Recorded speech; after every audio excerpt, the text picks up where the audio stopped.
Welcome to our channel. Today we how to withdraw from Google Cloud Storage to your laptop downloads easy tutorial step by step clearly. Open your web browser and navigate to the Google Cloud Console at console.cloud.google.com. Sign in to your Google account if you haven't already.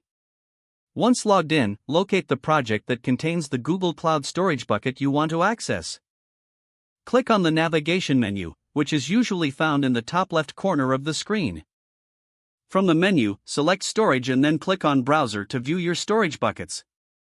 Find the specific bucket that contains the files you wish to download.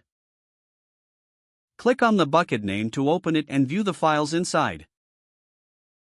Browse through the contents of the bucket to find the file you want to download. Once you've located the file, click on the three vertical dots next to it for more options. Select Download from the drop-down menu.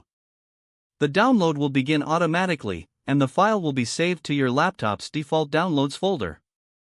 If you require multiple files, consider compressing them into a single zip file within Google Cloud Storage first.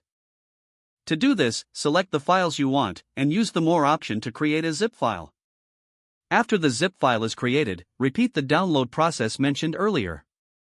Once the file is downloaded, navigate to your Downloads folder to access your files. If needed, you can extract the contents of the zip file using appropriate software on your laptop. That's it.